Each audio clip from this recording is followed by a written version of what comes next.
Cześć, tu Barteczka ze strony universalmemory.pl i .com. Pierdy, wiatry, wzdęcia, prukanie, furczenie i tym podobne synonimy. Nie jest to może najwdzięczniejszy temat do omówienia, niemniej uważam, że jest bardzo ważny z dwóch powodów. Po pierwsze, może zaimponować komuś na spotkaniu rodzinnym, randce czy imprezie filmowej.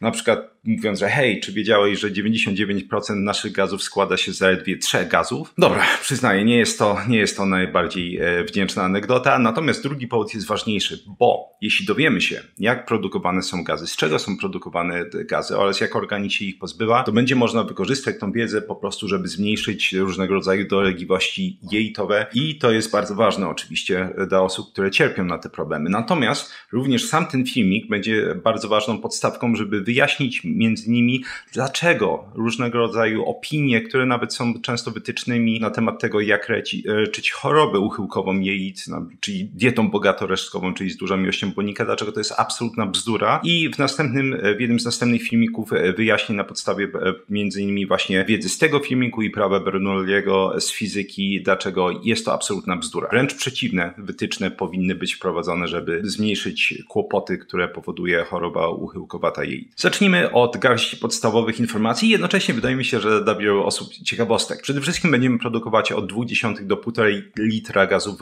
dziennie. Natomiast mieliśmy badanie, w którym badano osoby na dietach roślinnych, czyli weganie, wegetarianie i pokazano, że osoby te średnio wypierdują mniej więcej 7 razy większą objętość niż osoby na przeciętnych dietach. Wejdziemy sobie w szczegóły, jak produkowane są gazy, to wydaje mi się, że nikogo już nie będzie to dziwić. Jeśli chodzi o objętość, czy skład tego co my z siebie wyrzucamy tyłkiem, to 99% całej objętości tych gazów to są zaledwie 3 gazy. To jest wodór, to jest metan i to jest dwutlenek węgla. I gazy te, trzeba wiedzieć, są bezwonne. Czyli to, co stanowi tą nieprzyjemną woń tych naszych wiatrów, to jest zaledwie 1% różnego rodzaju związków i przede wszystkim będą to związki siarki. To będzie siarkowodór, to będzie siarczek dimetylu czy metanotil. Przykładowo również jakąś składową tego nieprzyjemnego zapachu będą produkowane przez nas krótkołańcuchowe kwasy tłuszczowe w procesie trawienia. Jak zawsze tematycznie kręcimy się wokół diety i tematów okołodietetycznych, a nie ma diety bez mięsa, szczególnie mięsa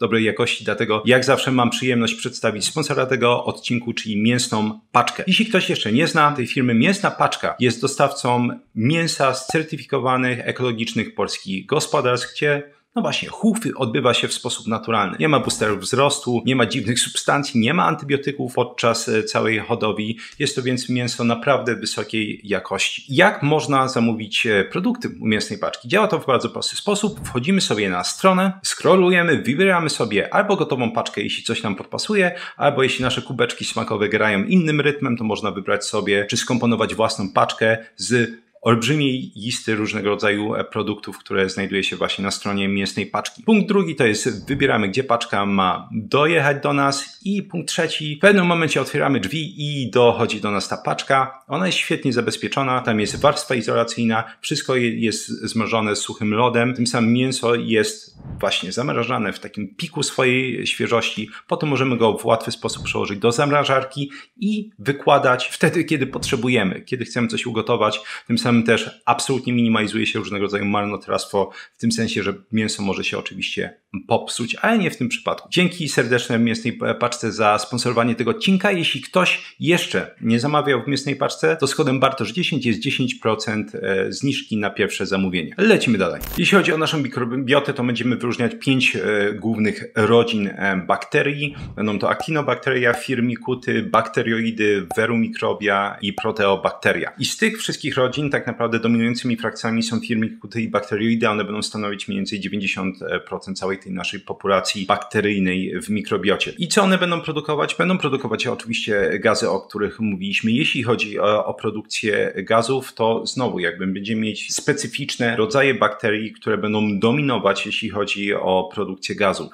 Będzie to Roseburia, będą to ruminokoki, będą to bakterioidy właśnie, będzie to Clostridia i Eubacterium metanobrevibus Brevibacter i jeszcze jakaś tam jedna grupa, której nie pamiętam. I to są właśnie te grupy, które będą odpowiedzialne za praktycznie całą produkcję gazów. Poza gazami będziemy produkować oczywiście krótkołańcuchowe kwasy tłuszczowe, amoniak, N-nitro, związki grupy indolowe, grupy fenolowe i to są takie najważniejsze metabolity produkowane właśnie w trakcie trawienia pokarmu. Zacznijmy od wodoru. Przede wszystkim jeśli chodzi o produkcję wodoru, to będą za niego odpowiedzialne właśnie te 3 grupy bakterii, o których już sobie mówiłem, czyli to będą ruminokoki, to będą bakterioidy i roseburia. Są oczywiście inne rodziny, ale to są te, które nas najbardziej odchodzą. I one są w stanie wyprodukować mniej więcej do 1 litru wodoru w ciągu 1 dnia. Jeśli chodzi o produkcję wodoru, no trzeba powiedzieć, skąd on jest produkowany. I ogólna odpowiedź jest z węglowodanów. Nie ma praktycznie możliwości produkowania jakiejkolwiek znaczącej ilości wodoru bez węglowodanów. I jeśli chodzi o węglowodany, to ta produkcja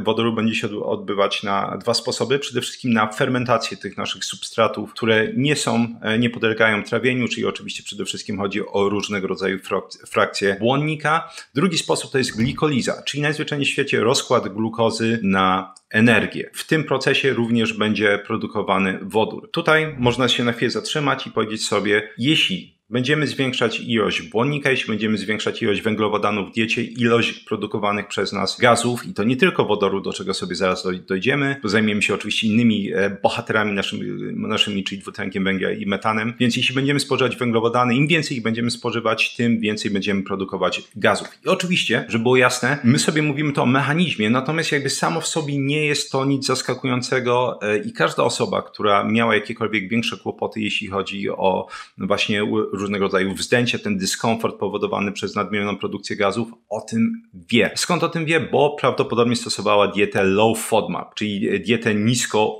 FODMAPową. I FODMAP będzie skrótem od fermentowane oligosacharydy, disacharydy, polisacharydy i poliole. To są wszystko węglowodany, które będą po prostu fermentowane, jak głosi nazwa. I właśnie przede wszystkim z nich będzie produkowana olbrzymia ilość gazów i tak jak mówiłem, nie tylko i wyłącznie wodoru. I właśnie dlatego na tych dietach całe mnóstwo osób, w zależności od badania, na które sobie patrzymy, od 70 do 90%, często są mniej więcej te średnie, wiele osób czuje znaczącą poprawę. Oczywiście, nawet jeśli chodzi o te 70 do 90%, to nie jest tak, że te osoby eliminują wszystko, co będzie zwiększać produkcję gazów, po prostu będą eliminować przede wszystkim właśnie różnego rodzaju grupy produktów spożywczych, pokarmu, które będą przede wszystkim właśnie zawierały znaczące ilości tych oligosacharydów, polisacharydów i tak dalej. I tak naprawdę oczywiście będziemy tutaj mówić o praktycznie wszystkim, co jest typowo zalecane. Będziemy mówić o ziarnach, które będą wzmagać produkcję wodoru, będziemy mówić o każdym rodzaju cukru, będziemy mówić o warzywach, będziemy mówić o owocach oczywiście i w tym wszystkim o błonniku. Jeśli chodzi o produkcję wodoru, trzeba z miejsca podkreślić, że poza oczywistym dyskomfortem, im więcej tego wodoru będzie produkowane, tym większy potencjalnie dyskomfort jelitowy, nawet u osób, które nie mają potencjalnie żadnych kłopotów jelitowych, w momencie, w którym gaz zaczyna wypełniać brzuch, czy jelita, nie jest to nic przyjemnego. Natomiast ciało potrzebuje zdecydowanie pozbywać się tego wodoru. Wodór sam w sobie nie jest specjalnie toksyczny w jelitach, natomiast im wyższe stężenie wodoru, tym mniejsza fermentacja bakteryjna. Czyli innymi słowy, jeśli organizm nie pozbędzie się tej dużej ilości wodoru, to jakakolwiek efektywna, optymalna fermentacja przez bakterie tych substratów, o których mówiliśmy, nie będzie specjalnie wykonana. I jak ciało pozbywa się tego nadmiaru wodoru z jej? 1/3 mniej więcej tego wodoru będzie wykorzystywana przez różnego rodzaju bakterie w jelitach. Trzeba podkreślić, jelita, czy mikrobiota, czy w ogóle ten cały nasz mikrosystem w jelitach to jest jedno wielkie dla mnie centrum recyklingu. To znaczy, nieważne co jest produkowane, dochodzi do reakcji żywienia krzyżowego, tak zwany cross-feeding, że jedne bakterie dają po prostu innym bakteriom właśnie jakiś na przykład krótkołańcuchowy kwas tłuszczowy, a tamte inne bakterie na przykład tym inny i są produkowane z tego różnego rodzaju substraty, więc jest to naprawdę fantastyczne centrum recyklingu, niewiele tam ginie. No i wracając, właśnie 1/3 mniej więcej tego wodoru będzie wykorzystywana przez bakterie w różnego rodzaju reakcjach, zaraz sobie te reakcje opiszemy, natomiast 2/3 będzie wydalane na 2 sposoby, albo po prostu będziemy w postaci postaci gazów, w postaci wiatrów wydalać ten wodór, albo po prostu będzie dochodziło do absorpcji tego wodoru do krwiobiegu i następnie będziemy wydalać go z oddechem. Natomiast mówiliśmy, że 1/3 tego wodoru jest używana w różnego rodzaju reakcjach. I to jest fascynujące, jakie to są reakcje. Wiele osób, które ma kłopoty jelitowe, szczególnie z zatwardzeniem, na pewno będzie interesowało to, że wodór będzie przekształcany przez metanogeny w metan, stąd nazwa metanogeny. W tym przypadku cała ta reakcja będzie polegała na tym, że wodór będzie jakby donorem, czy będzie dawać elektron, żeby zredukować dwutlenek węgla i właśnie na podstawie tej reakcji jest produkowany metan. Potencjalnie większa ilość wodoru będzie powodować też powstawanie i też rozmnażanie większej ilości metagenów i tym samym produkcji większej ilości metanu. I osoby, które cierpią na SIBO, czyli przerost bakteryjny jelita cienkiego, na pewno kojarzą, że właśnie w przypadku metanowego przerostu bakteryjnego jelita cienkiego dochodzi do zatwardzeń. Metan jest, i do tego sobie dojdziemy, toksyczny dla jelit. Druga taka ścieżka, która będzie nas interesowała, to będzie ścieżka, czy różnego rodzaju bakterie redukcyjne, jeśli chodzi o siarczan. Siarczan będzie produkowany właśnie redukowany przy pomocy wodoru i na tej ścieżce będziemy produkować siarkowodór. I ostatnia ścieżka polega na aktywizacji redukcyjnych acetogenów i te acetogeny będą produkować octan, czyli krótkołańcuchowy kwas tłuszczowy na bazie czy podstawie ścieżki acetyl-CoA i do tego będzie właśnie wykorzystywany wodór i dwutlenek węgla. Kolejną gwiazdą, jeśli chodzi o produkcję gazów, jest dwutlenek węgla. No i warto oczywiście wytłumaczyć sobie, skąd bierze się dwutlenek węgla i nie będzie chyba zaskoczenia, on przede wszystkim będzie produkowany poprzez rozkład węglowodanów fermentowalnych lub nie. Produkcja tego dwutlenku węgla bierze się z dwóch reakcji. Pierwsza to jest przekształcanie pirogronianu w acetyl-CoA, druga reakcja to jest przekształcanie pirogronianu w mrówczan. Mam nadzieję, że już wiele osób zaraziłem przynajmniej troszeczkę biochemią. Jeśli ktoś kojarzy te różnego rodzaju szlaki nasze produkcji energii, to powinien kojarzyć, że glukoza właśnie w procesie glikoizy, więc rozkładu glukozy, będzie przekształcana w pirogronian, jeśli to będzie glikoiza tlenowa, albo w mleczan, jeśli to będzie glikoiza beztlenowa. Więc jeśli organizm jeszcze dobrze działa, ścieżki metaboliczne dobrze działają, nie ma dysfunkcji metabolicznych, to będziemy produkować właśnie z glukozy częściej pirogronian. Jeśli stężenie, trzeba podkreślić, glukozy w krwi jest odpowiednio niskie właśnie. Tym samym właśnie możemy sobie zrobić krótkie podsumowanie. Będziemy produkować dwutlenek węgla przede wszystkim właśnie z węglowodanów. Praktycznie całą objętość dwutlenku węgla. Co się z nim dzieje, jeśli jego stężenie zaczyna rosnąć? Generalnie dosyć łatwo jest wychwytywany i wchłaniany do naczyń krwionośnych i następnie wydalamy go oddechem. Jeśli jego stężenie jest większe, to będziemy również oczywiście w postaci gazów czy wiatrów wydalać ten dwutlenek węgla i jeśli jest go rzeczywiście dużo, to będziemy używać właśnie tych dwóch ścieżek, o których już sobie mówiłem, mianowicie metanogeny będą używać wodoru jako dawcy elektronu, aby redukować dwutlenek węgla, aby wyprodukować metan. No i druga ścieżka to są te redukcyjne acetogeny, czyli będziemy wykorzystywać wodór razem z dwutlenkiem węgla, żeby produkować octan, więc krótkołańcuchowy kwas tłuszczowy. Ostatnią gwiazdą, chociaż niezbyt pozytywną, może bardziej złoczyńcą można powiedzieć, jest metan. Metan będzie przede wszystkim produkowany przez archeony. Są to takie jednokomórkowce, żyjątka, które są dosyć podobne do bakterii, ale bakteriami nie są, chociaż mają dosyć zbliżony metabolizm. I wśród tych archeonów właśnie wyróżnia się Methanobrevibacter smithii, ponieważ to jest archeon, który produkuje lwią część metanu w jelitach. Sam metan, mówiliśmy sobie, że on będzie produkowany przede wszystkim, ta ścieżka produkcji metanu przez metanogeny będzie aktywizowana przede wszystkim, kiedy stężenie wodoru, stężenie dwutlenku węgla zaczyna w jelitach wzrastać. Organizm nie może sobie pozwolić na znaczący wzrost ani wodoru, ani dwutlenku węgla, więc musi coś z tym zrobić. I ta ścieżka produkcji metanu jest bardzo ważna właśnie jeśli chodzi o tą gazową homeostazę, gazową równowagę w jelitach. Czemu? Ponieważ w momencie, w którym zaczynamy produkować metan, stężenie gazów będzie spadać mniej więcej 5-krotnie. Czyli innymi słowy, żeby poradzić sobie z nadmierną produkcją gazów, produkcja metanu jest niezbędna. Tutaj pojawia się kłopot. Mówiliśmy sobie, że oczywiście u osób z bakteryjnym przerostem jelita cienkiego, ale również z zespołem jelita drażliwego i też wieloma innymi chorobami, również jelita grubego, leśniewskiego krona, tak, wrządzające zapalenie jelita grubego. Ta nadmierna ilość metanu, czy nawet większa ilość metanu po prostu będzie powodować olbrzymi dyskomfort. Będzie powodować spowolnienie perystaltyki, będzie powodować zatwardzenia, co jeszcze bardziej może spowodować spotęgować produkcję tych gazów, o których sobie mówiliśmy. I na tym polega cała paranoja, moim zdaniem, jeśli chodzi o różnego rodzaju zalecenia. Cały czas oczywiście wałkujemy to, że tak, warzywa są cudowne, chlebek jest niezbędny, ziarna i tak dalej. Natomiast osoby, które już mają ewidentny dyskomfort jelitowy, tak naprawdę patrząc na te mechanizmy, powinny mieć dosyć jasną odpowiedź, że większa konsumpcja po prostu tych wszystkich rzeczy nie tylko nie pomoże, to będzie dalej potęgować dyskomfort, będzie dalej zaostrzać te stany. Tylko i wyłącznie osoba, która po prostu musiała przechodzić przez takie rzeczy, rozumie, jaki to jest właśnie ból, dyskomfort, często nawet niemożność wyjścia z domu z powodu, no właśnie, tych dolegliwości jelitowych, między innymi wydalania gazów cały czas. I na tym polega dla mnie paranoja i terror tych zaleceń. Zwyczajnie metan jest często używany do diagnozowania albo określania stopnia dysbiozy w jelitach. Jednocześnie wszystkie te zalecenia będą prowadzić do zwiększania produkcji metanu. Często jest tak, że osoby, które cierpią na te kłopoty, wręcz można powiedzieć, są praktycznie terroryzowane, żeby jeść więcej tych rzeczy, bo to na pewno przecież one są zdrowe. Czemu narzekasz, że po prostu brzuch cię boi? Po prostu powinieneś ich jeść więcej, co dalej zwiększa produkcję metanu i dalej zaostrza te kłopoty. Więc to jest jak taki klasyk, jeśli chodzi o suchary głosi, że to jest jak sikanie do grobu, który się samemu kopie. Jeden z wielu powodów, dla których uważam, że nasze typowe wytyczne są najzwyczajniej w świecie głupie. Warto tutaj wspomnieć, że oczywiście te szacunki zawsze trzeba gdzieś tam sobie wsadzić w cudzysłów, one nie są pewne, ale że mniej więcej 77% nadmiaru tych gazów będzie właśnie przekształcanych w dalsze produkty, między innymi takie jak ten octan, metan czy siarkowodór. Natomiast zaledwie 23% nadmiaru gazów będzie wydalanych przy pomocy oddechu i przy pomocy gazów po prostu, wiatrów, pierdnięć i tak dalej. I warto to podkreślić, 23%. Weźmy sobie nawet, obniżmy leciutko, że 20%, czyli 1/5 nadmiaru gazów jest wydalana przy pomocy oddechu i przy pomocy pierdnięć.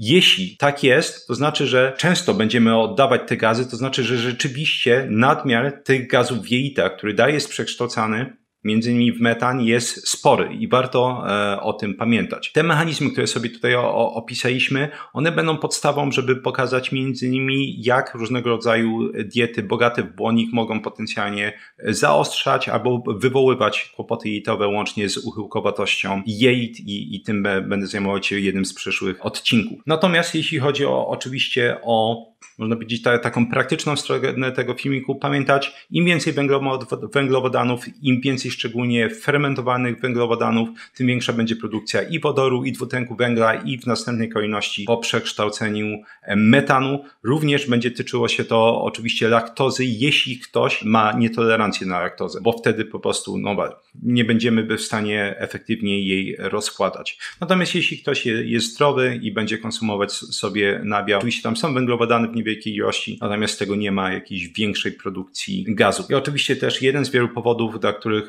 osoby, które miały kłopoty jelitowe i przechodzą na różnego rodzaju diety po prostu bezwarzywne, bezowocowe, innymi słowy często karniwor, nagle doznają olbrzymiej ulgi. I doznają ulgi, już teraz będziecie znać mechanizm, właśnie dlatego, że po prostu wszystkie praktycznie te gazy będą produkowane z węglowodanów. Wytnij węglowodany, nie ma kłopotów. Co oczywiście wcale nie oznacza, że kłopoty znikły symptomy, bo oczywiście te symptomy, te objawy wzdęcia, różnego rodzaju wypełnienie brzucha, gazy i tak dalej będą się brały z rozkładu węglowodanów. Tyle jeśli chodzi o ten odcinek. Dzięki serdeczne za jego wysłuchanie. Jeśli masz jakieś swoje pytania, obserwacje, anegdotki medyczne, którymi chciałbyś się podzielić, to zawsze są one mile widziane. Jeszcze jako bonus dla tych, którzy dotrwali do tego momentu, zapomniałem, warto również powiedzieć, że oczywiście mikrobiota bardzo szybko potrafi się dostosowywać do różnego rodzaju pokarmów. Nawet było takie badanie, że na grupie ochotników, która jadła fasolę pinto i ta produkcja gazów przy konsumpcji tej fasoli wzrosła o 50% u tych osób, natomiast po 2 tygodniach produkcja tych gazów wzrosła już tylko do 38% i po 6 tygodniach wzrost produkcji gazu wynosił od 13 do 25%. Więc po pierwsze, po prostu rozmnożenie populacji bakteryjnych, które były w stanie poradzić sobie z tym nadmiarem gazów. Wzrosła ta populacja, natomiast jeśli chodzi o produkcję gazów, jednocześnie warto i tak zanotować, był znaczący wzrost, tak czy siak nawet po tych 6 tygodniach. No i jeszcze raz, wyjaśniliśmy mechanizmy, więc nie powinno być to w żaden sposób szokujące. Polecam swoje flagowe kursy Vocabulary Labs, czyli jak samodzielnie uczyć się języków od A do Z, aby pozbyć się wszystkich aplikacji, podręczników, kserówek, fiszek papierowych itd. i robić to w końcu efektywnie. Experts Incubator, a więc kuźnia ekspertów, gdzie pokazuję, jak samodzielnie opanować wiedzę z dowolnej dziedziny od A do Z, jak zapamiętywać, tworzyć rozumienie, wdrażać informacje, tworzyć pętlę informacji zwrotnej, wykorzystywać m.in. sztuczną inteligencję w inteligentny sposób do nauki. Oba kursy oczywiście odbywają się pod moją opieką merytoryczną. Kurs o jeden włos za daleko, gdzie pokazuję, jak zatrzymać i odwracać łysienie androgonowe u pań, panów oraz radzić sobie z różnego rodzaju innymi popularnymi schorzeniami skóry głowy, m.in. uporczywym łupieżem. Jak zawsze 3 piosenki rockowe w pierwszym